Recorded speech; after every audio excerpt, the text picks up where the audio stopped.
Hello everyone and welcome to another high elo game of Age of Empires. Today the Egyptian god Happy has smiled on us and inundated the banks of the Nile, making the land lush and fertile just in time for DauT, playing as the Magyars in red to take on JorDan, playing as the Poles in blue. Now while the players search for a suitable location for their town centers, herd their herdables, explore their immediate surroundings, and try to go up to feudal as fast as possible, let's take a look at the Civ matchup. But before we do, did JorDan see this town center? Doesn't look like he did. In any event, let's take a look at the Civs. Oh, is he going back for his sheep? Yes, he is. The Magyars are a fast-paced mounted civilization with a few features that make them potentially very, very deadly in the late game. To start with, their scouts, their light cav, and their hussars are all 15% cheaper. They get all melee attack upgrades for free. I mean forging, iron casting, and blast furnace, which not only saves them about 1,000 resources, but also the time needed to research those technologies. Their cav archers train faster and can be upgraded to get extra range and attack.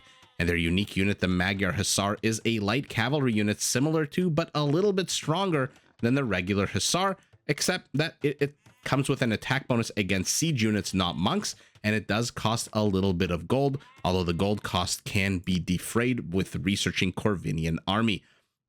Now, to help the Magyars and their horse-based army, their villagers can be much more aggressive earlier on in the map, rather, because they kill wild animals with one strike. Although I stuttered there for a second, I usually stutter anyway, but I started because I was looking for wild animals on this map. I don't see any of them on the mini-map, so not exactly a useful bonus in this specific game.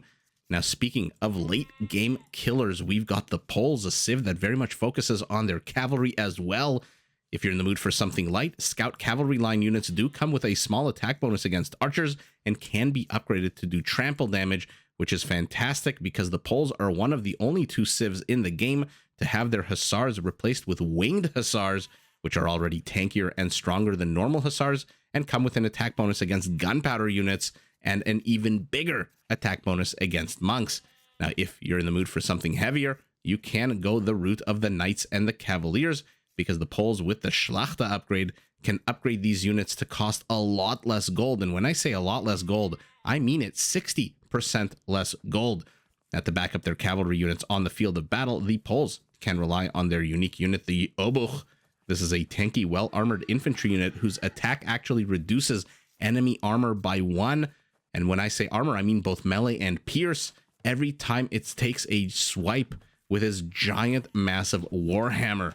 Now, to support the production of their food and gold-intensive units, Pole stone miners also generate gold, and they have access to this, the Folwark. This is basically an economic, unique structure that replaces the mill, and any farm that is seated within this radius, 8% of that gets automatically added to the Polish coffers. Also, it provides 5 population space, unlike a normal mill that doesn't provide population space at all. Lastly, the Pole villagers themselves are harder to raid because, like Viking berserkers, starting in Feudal Age, they do begin to regenerate HP. These are the two civs that we have before us. These are two civs you do not want to face in the late game. You do not want cheaper hussars. You do not want winged hussars. You do not want Schlachter, cavaliers, even knights showing up in your base.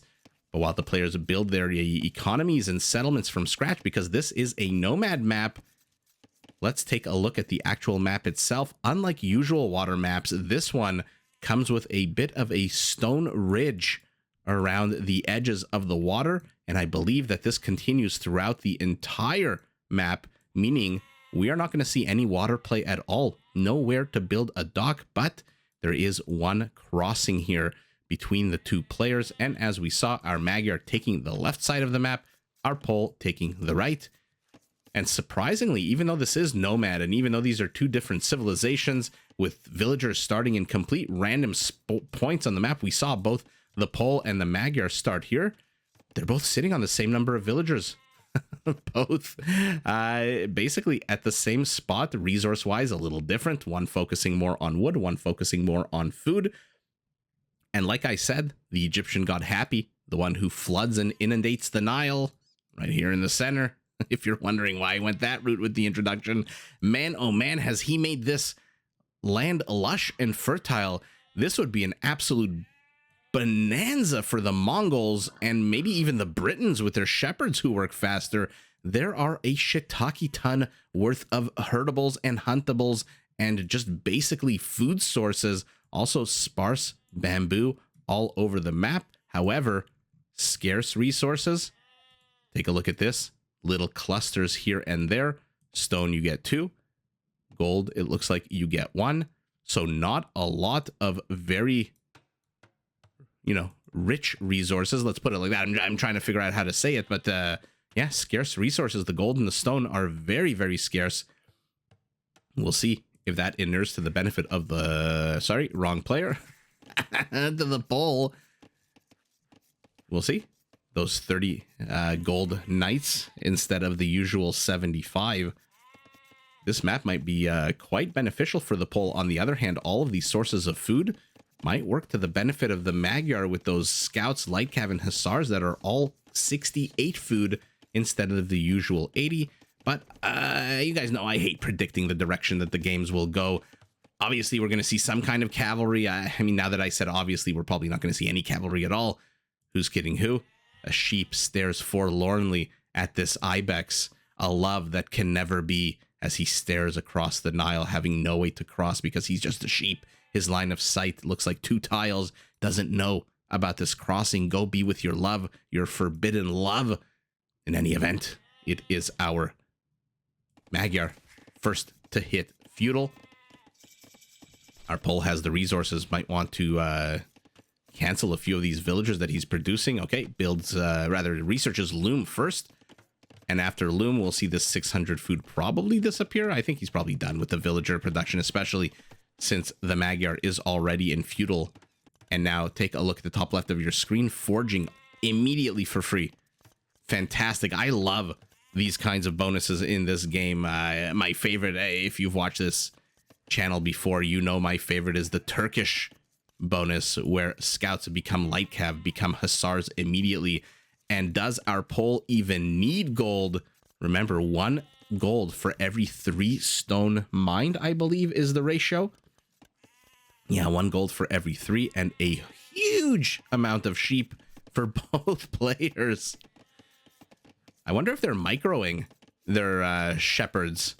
Otherwise, you have potential for 3 or 4 of these to just get killed at once, and then it seems to be a waste of a decay. A boar being pulled as well. A spearman is already out for our Magyar. 2 scouts, 2 more on the way. Our pole starting to shore up his defenses, 30 seconds away from Feudal Age. We'll see just how much pressure our Magyar puts. Like I said, these are 2 civs you do not want to face in Castle and in Imperial. I should say late Castle and Imperial. Ibex left with 87 food. Man, that +1 melee attack is so annoying, but now he's in Feudal Age. Luckily, well, not luckily, but smartly got Lumen. Oh, the sheep get converted. Imagine being a Celt on this map and being able to convert all these sheep without even worrying about your opponent standing next to them. And our Magyar sees the stone miners. He knows there's a clock because the gold, take a look at the top right of your screen, 245, 246, 247. It is just going up and up and up. While our Magyar only has 3 villagers on gold. Ibex are being left to rot and decay in the sun, but do they care? Take a look at the minimap. This map is lush AF. First kill going to the spearman or the villager? To the villager. Good for her, defending the home territory, but now the spearman is going to follow up. 1 versus 3 is probably a fight that our Magyar can take, but now a second spearman comes, even with his own half-health spearman. DauT has to be careful here. Market for him, stable already out, but food count non-existent.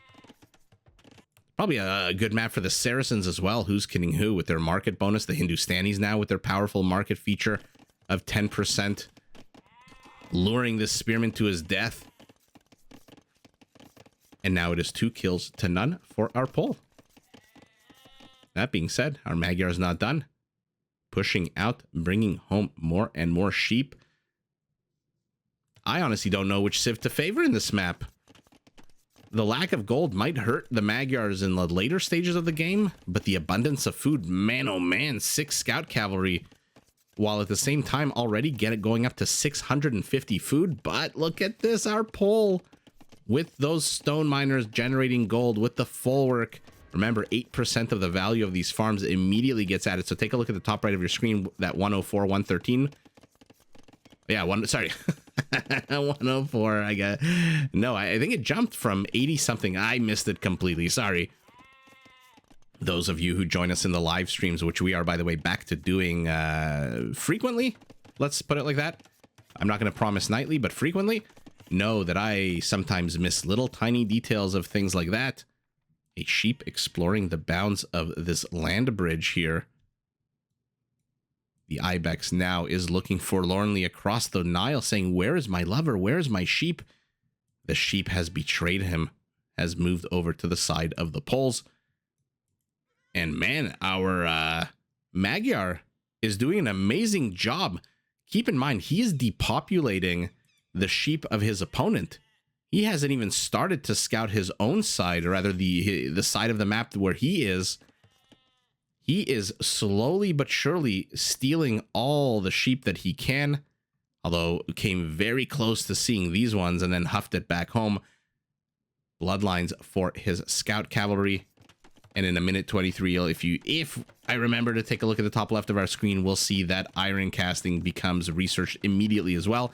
And a castle for our pole. Are we going to see Obuchs?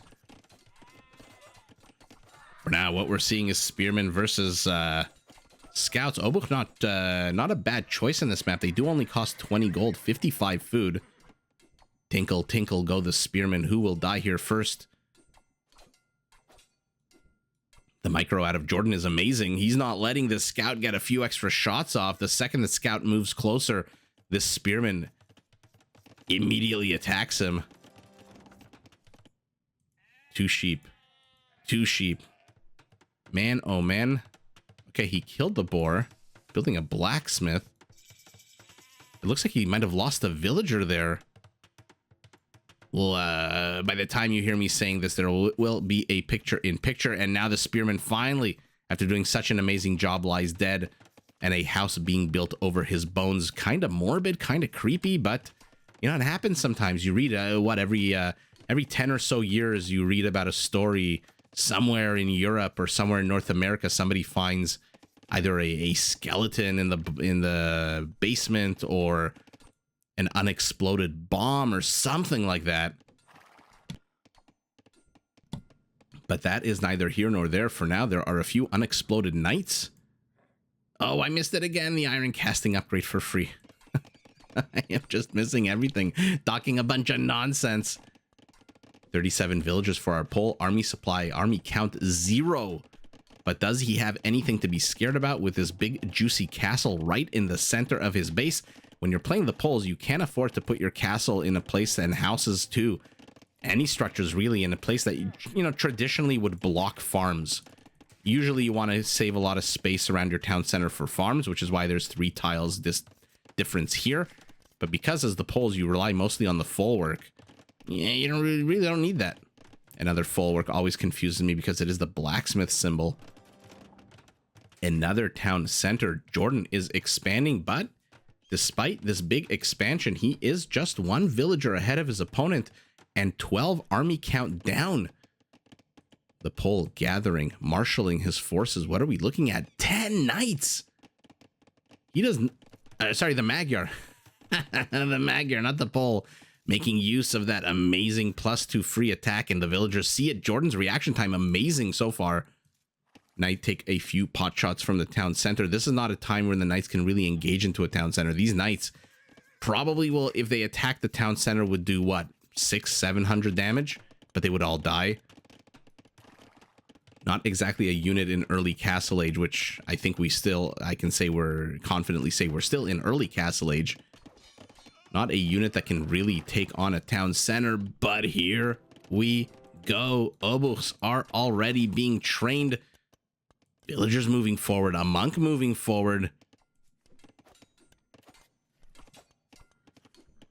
Schlachta is a Castle Age technology, but he only has one stable. No indication by him that he's going to go cavalry of any sort. He's getting fletching, most likely just for the castle. And these knights are doing an amazing job every time they show, every time they rear their heads. JorDan has to idle 12 villagers. That's basically a quarter of his economy. Look at this. DauT is about to Huang his opponent with a very aggressive siege workshop. Why is he moving so close to the houses? He reveals the villagers. What was the point of that? Why not just send them straight north? Why send them so close? Are you trying to signal to your opponent what you are doing? Not too sure, but 10 obuchs for now are his defensive measures versus 9 knights. +2, +2. And look, they're going to idle the villagers again. They're going to poke their head in. This time JorDan only reacts with a few more. Another town center going up. Oh, might want to say protect these villagers. This is not a tree. Okay, he realizes it's not a tree. Idles them no more and builds another town center just south of this one. But does he have any inclination, any knowledge of this? No, he does not. And Red keeping his scout cavalry unit here, making sure that any kind of attempt by the Pole to suss out what's going on in this little part of the map is meant with immediate death. Oh, let's see if I was right. No, they're doing a lot better than I thought. What did I say? 600, 700, 800 HP? But you know what? In all fairness, to defend myself, that was when there were fewer knights. That was when there were only 5. But the knights, oh no. Villagers have to get evicted, but at the 20% mark, obuchs are here. Giant warhammers at the ready. 1 swipe against this knight, so take a look. 2 swipes, so 2 + 2 becomes 2 + 0. 2 - 1, 2 - 2. That is the absolute insanity of the obuch. All of a sudden, all of the armor upgrades gone. What was a +4 armor upgrade, or rather a 4 armor upgrade, has now become a 0 armor upgrade. At the same time, knights are pushing in here, but obuch are also circling. No clue what's going on here for blue. He is fighting completely in the dark. Another folwark. If he knew there was a siege workshop right here, probably would not put down that folwark. And here we go. Upgrades on the obuch. Only a +1 armor upgrade. No attack upgrade whatsoever. So they are going to get absolutely swarmed. One of them joins the other side. Now remember, this -1, with this reduction in armor, basically stays until one of 2 things happens. The unit dies or the unit gets fully healed. Until then, oh, another obuch turns tail, becomes a red coat. To use some American American War of Independence lingo. But I think blue, oops, sorry guys, I hit my microphone. I don't know if you heard that, but blue is now starting to realize that there might be some infrastructure here. There might be a reason why the Pole is pushing into here. At the same time, though, more knights. DauT is just being incredibly aggressive. 4 rams, 5 shall be the number of thy counting. The holy hand grenade of rams is moving forward, and this is 31 army count to 8. But our Pole, if he can just hold on, take a look, 25 villagers ahead, about 50% economy, 50% bigger economy. But is that temporary? This town center definitely going down. Folwarks will go down as well, or maybe not. University. A fully upgraded knight at this stage is going to die as well. So this is a lot of knights that our Magyar is throwing away. These are not cheap knights. These are full price knights. So our Magyar is playing like the Pole. And our Pole is playing, I don't know, like what? A very defensive game. Villagers are running away. 5, 6, 7, 8, 9 idle villagers. I don't think it counts the ones that are moving, running away. But look at the idle count all of a sudden. All that villager lead, 90 to 60. Of the 30 villager lead, 26 of them are idle. Which means they're now operating on the same economy, but our Magyar has 10 more army count. As he continues to push in here, our Pole got some more sheep. Obuch might want to move in. Do they see the siege workshop? They still don't. Line of sight on them is absolutely terrible, but the more that our Magyar focuses on these structures, the more this castle is able to snipe down individual units. And it is smartly going for the knights when it can, the rams when it can't. But with 180 pierce armor, these rams are going to be pretty badass. Our Pole realizing that he may not be able to hold. The left side of his base expands right side. And now they've entered into the dead zone of a lack of murder holes. One will go down immediately. I want to see the battering. Look at that. 180 minus 14. How hilarious is that? 180 minus 2, 3. Villagers repairing, knights attacking villagers, battering ram attacking castle, Obuch attacking knights, knights attacking everything. What an absolute bonkers match, but it does look like our Pole might hold this. He lost a lot. His villager lead is now only down to a meager 24, still about 30-40% bigger than his opponent, but he has held. And not only held, he's expanded eastward. Hello, Obos. Wake up. Where were you during the fight? That being said, his entire western frontier has been depopulated, destroyed. 14 villagers on gold for our Pole, 9 on stone. So he is gobbling up resources. Our Magyar only 9 on gold, 2 on stone. And our Magyar now pivots, says, hey, you know what? I'm not going to be able to take on your castle right now, but I suspect you're going to be a little battle weary. You might want your Obuchs to heal up before you send them out again. Another castle for our Pole, beautifully placed. The only other place it could be more effective would be maybe right here to the left of the gold. But doesn't matter. 2 knights lie dead for literally no reason whatsoever. Sanctity, wheelbarrow. I think our Pole got wheelbarrow a long time ago, we saw. So our Pole, take a look, is ahead on economic upgrades as well. And these Obuchs now finally have at least a +1 attack. And look at the Obuch now has 2 -1 armor. It must have taken a swipe from a converted Obuch. Hello. Hello, come on. Find this expansion. Blue still hasn't seen what the hell is going on here. While the battering rams continue to push out and push in. How many does he have? He's got 2 left. 1 scout cav, 6 monks. 1 convert. 2 converts. 3 converts. 4 converts.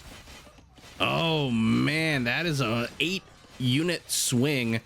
But does our Pole care at this point? He is the one who's ahead in army count. But take a look, our Magyar is rushing to Imperial. Why? Why is our Magyar going up to Imperial, I wonder? An absolute massacre of knights. Holy shit, 4 of them left. Make that 3. The battering ram turns tail and runs as well. Good luck to you. Let's watch the hilarity of its armor go down.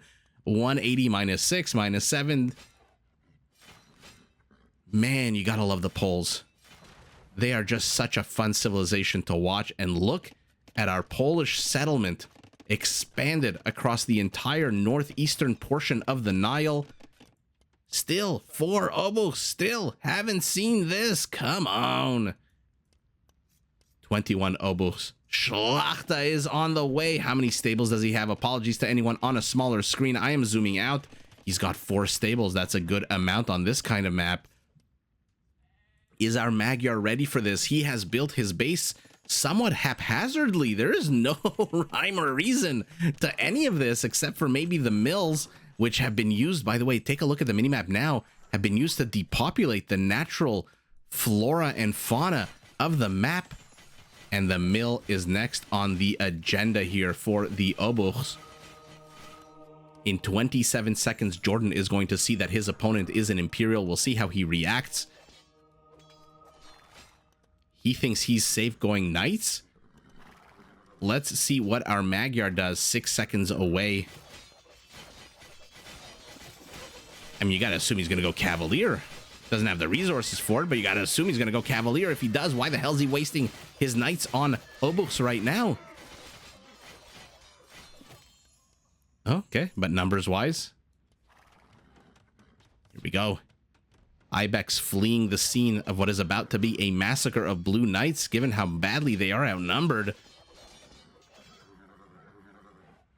And finally, the Obos come here. These four, they have passed by the siege workshop. They know that it's there.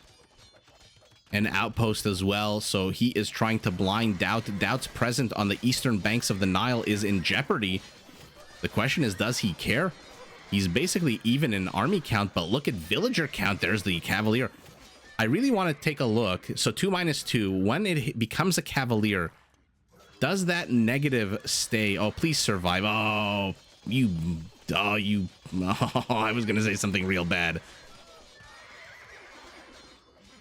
You couldn't keep that unit alive for another 5 seconds, could you? Just so we could see if the armor also stays at a negative. But the Cavaliers are here. Our poll is going up to 39 knights.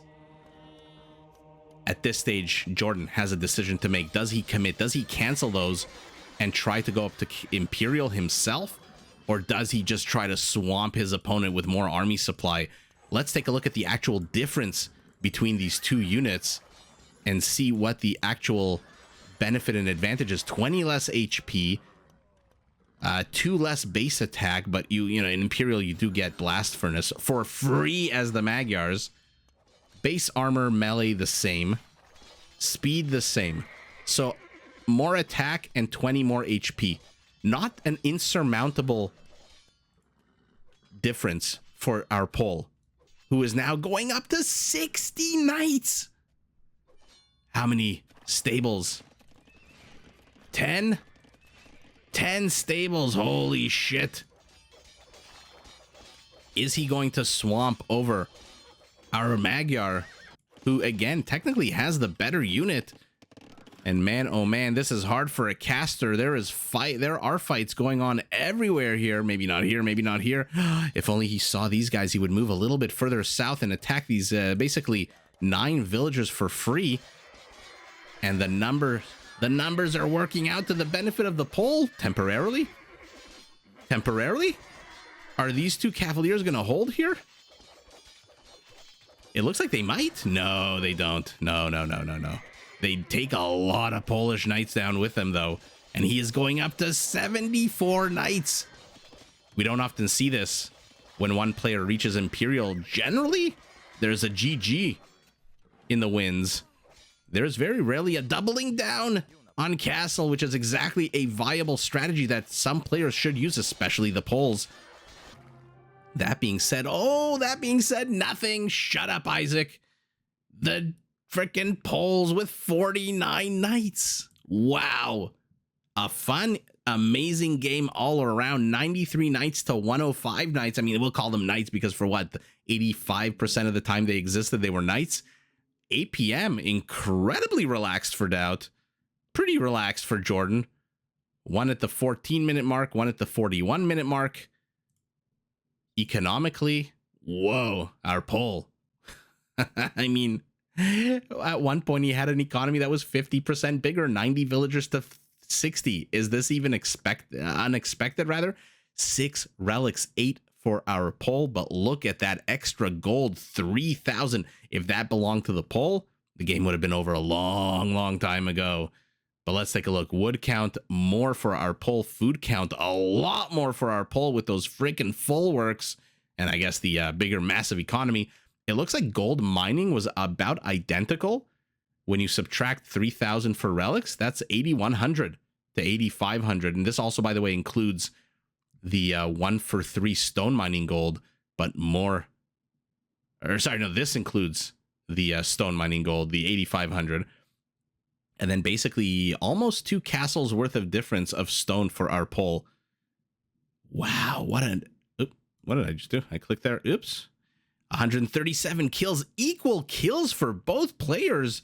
But civilian-wise, right at the end there, JorDan started just absolutely ransacking the economy of our Magyar, who for the longest time was putting on an insane amount of pressure on our poll, depopulating, like I said, the western frontier, but just couldn't hold against this castle. This one structure won JorDan the game. If this didn't exist, that push of 5 Rams, Knights, Monks would have overrun his base in the center just as it did on the left.